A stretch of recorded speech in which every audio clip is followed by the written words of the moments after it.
now I think you've been sober 318 days, no alcohol. Alcohol free. Applause. Alcohol free. I can't say sober. I mean, I drink canned drinks which have THC. So right, yeah, like, but yeah, it's pretty much sober. Alcohol free. I feel like people that smoke weed still say they're sober because it's like a lighter. Alcohol free. Yeah, alcohol. 318 days. 318 days in our world as DJs, like to not have a sip of alcohol. That's incredible. And I've been back since on like as far as shows since March 2021. That's the thing. If you would have said that during the pandemic and you were home, that's still impressive.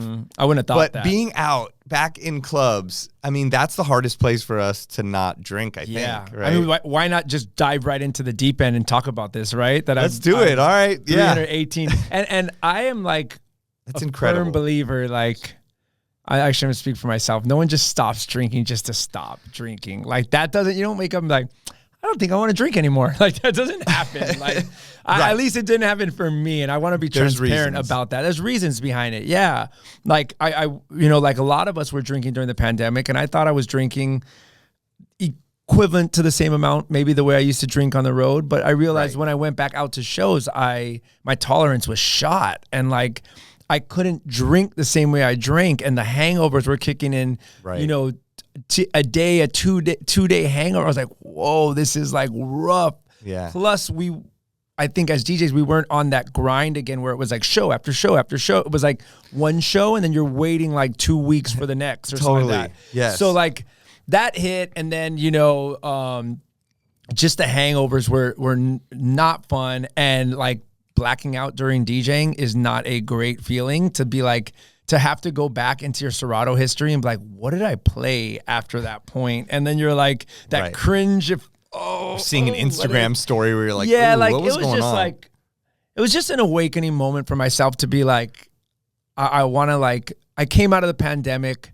We're alive. I'm healthy. I want to be focused. For myself personally, I want to be able to get back to my family and be able to take care of my daughter and be in full-time family mode and not have to recover from 2-3 hours of partying at a nightclub. So I just had like that moment of like, I need to tap out. And plus like after a couple of those strikes of like drinking too much at gigs and like blacking out, then I was like, dude, this is not healthy for myself, for my family, and for my future as a DJ. So I just stopped. I had to stop. That's commendable, you know, to say the least. Like and it's really cool that you had you're self-conscious enough to be able to just like do that and make that change. Yeah.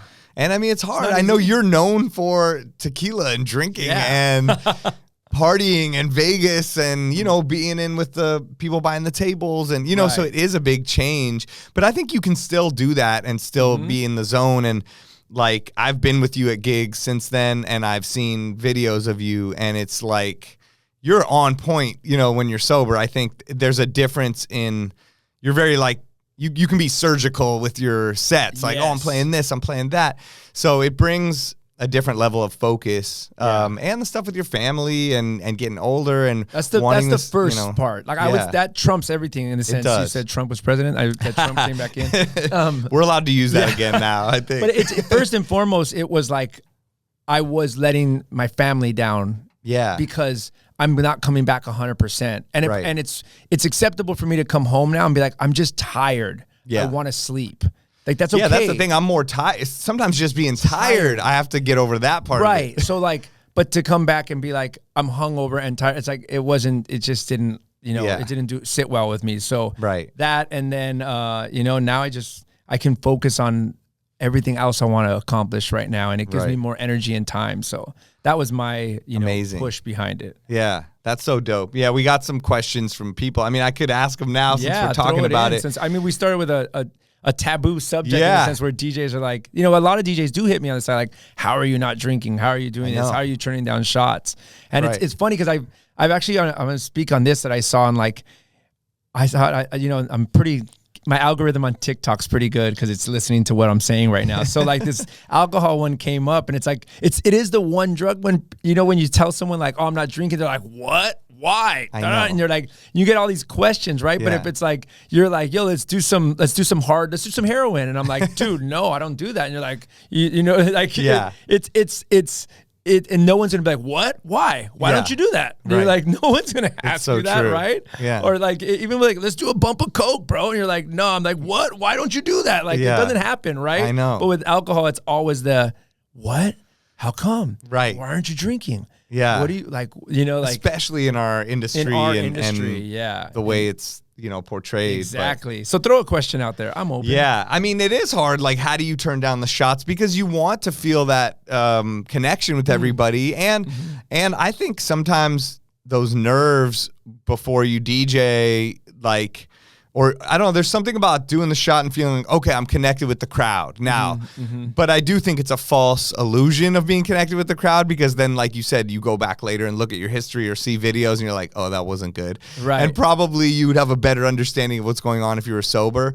But I don't know, it's like a crutch in a way. You almost feel like you have to do it, right? And then you finally break that cycle or that habit, and you're like, oh my God, I made it through. And now you're almost a full year in. Yeah. And obviously you've proved to yourself and everyone else that you can do it. Right. Yeah, I feel that it's like a muscle that I'm still like constantly working out. Right. Where I just say no. Like, you know what I mean? I'm a people pleaser. I know I am. I'm a people pleaser. I say yes. I would say yes to every shot and enjoy it and have a great time. Yeah. But it's also at the same time, like, I actually know that in the sense that I have so much conviction that I'm like not drinking anymore. Right. That when I tell people I'm not drinking, they feel it. They feel when I say that to them. Like, I'm not drinking. Yeah. That it's like, I don't have to say this is a hard no, I'm not drinking. It's just like, I'm not drinking. Yeah. And it's like, they kind of feel that impact. Like, I know. Oh, and I think people in Vegas want to joke about it. Like, I remember I saw you at the Vice on Ice thing and you were DJing and I was over on the side and there's a lot of people there, and I don't even know who, but one or a couple people were like, oh man,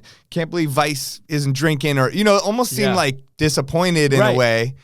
And I was like, let the guy live. Like, I think he's drank enough by now. I think he knows what he's doing. Like, why do you care? You know? Right. It's also, like, you realize who also rides for you. Yeah. Like, you also feel that too. So it's a big, like, note for DJs to notice, like, when you are on the road and you are around your local, like, especially think about local DJs in the scene, like, they play their same venue over and over and over, week after week after week. You kind of see who's your support team in the sense of, like, who wants you to win and who wants you to grow as an artist, as a DJ, as a producer, whatever, where you're like, no, I'm just focused right now, I don't want to drink or whatever. And they're like, oh, cool, good for you. Right. You're like, that's a good person. Yeah, exactly. That's someone I want to be around. Yeah, like, I'd rather have you be alive and, like, with your family and have a long life than be drunk. Even though, okay, it's fun to be drunk or something, but it's like... Yeah, and I've lost personal friends to just straight alcohol. Like, I don't want that. I don't wish that upon anybody, you know? So in that sense, it's just about, first, it ties into, like,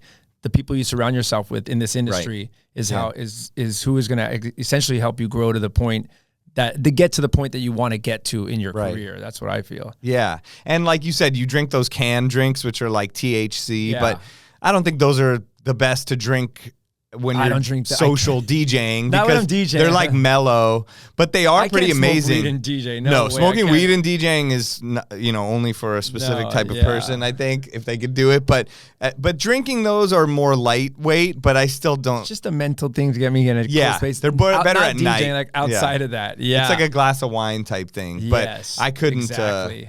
No, they bring you down in a way. The presence that I have while I'm DJing now, and I've done this before because I've ran marathons where I stopped drinking for 6 months. Or I remember that. I've done a year before, but like the presence that I have and thinking 3 records ahead sometimes in my own head, I'm like, oh wow, like I don't have to last minute search for that one record, or now that I'm on USB. You're like in the Matrix, like everything's going around you and you can plan it. It's like chess, you're planning it's probably ahead. Like, I mean,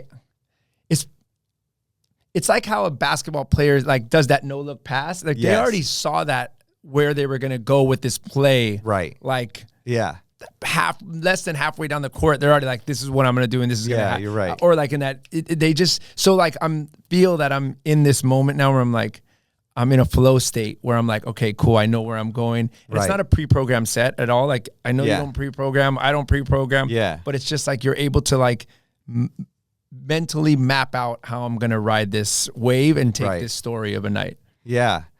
That's so cool. And yeah, imagine if they were drunk in the basketball court. Like, I don't think they'd be able to do the no-look pass, Right. As fun as it is, we are there working, and it's fine either side. But either I think side. that, no, I'm not, I'm advocate for both sides. Yeah. But no, I mean, Richard Vision came on and was like, he's completely sober every gig forever. And I didn't know that, you know, and the way he talked about it, like, and that's wild. Cause I mean, my first big nightclub experience is watching Richard Humpty Vision play at a club in LA called The Dome. Wow. Which is like his original stomping ground. Yeah. And being in there and hearing him play. And that was such an impactful night in my life in house music. And his set was just so flawless and it built. And I was like, dude, I was young. This is probably like 93. No, sorry. I take that back. It's probably like 94, 95. And hearing that and being like, so inspired. And think about it, he's so present, he's clear, he's focused, he's not drunk, he didn't have sloppy mixes, seamless, like that's what he talked about on here. He's like, you know, one time I did a shot before and it was a horrible set, and I'm like, that's so interesting. Like, one shot. And there's so many times where I'm like, okay, here we go, you know, like what just happened last night? Yeah. I mean, the questions people wrote in, it was like Ryan Lucero just said, how is it DJing sober? And DJ Zoe said, how has it been not drinking during sets, especially the beginning? I think he means, I don't know if he means the beginning of the set or the beginning of trying to go sober, like the first couple months. That learning curve of 2 to 3 months of like getting yourself out of your head and being like, you know, because you take those wild chances when you're drinking. You're like, fuck it, let's play this. Fuck it, let's play that. Like that. Like you don't necessarily take those, or I don't right now, and I'm more in a sense strategic in the way I'm gonna ride this wave. And at the end of the night, I'm able to like reflect on everybody's feedback on my set. And so far it's been very positive. And I also really appreciate the comments I get from the lighting guy, the busser who's there every week. You know what I mean? Like the security guard as I'm walking out, like, yo, that was a really fire set. Because like they hear everyone. They're listening to those sets over and over from all these DJs. So when I walk out and I get some compliments from those guys, that really just is a reassurance to myself, like, I'm playing a fucking good set. Like, this is, because I'm still in my head. I'm still in my head like, oh, I shouldn't have gone that way, or maybe it would have been better if I played this song or this. And then I get a couple of those compliments on the way out. I'm like, all right, maybe I didn't do so bad.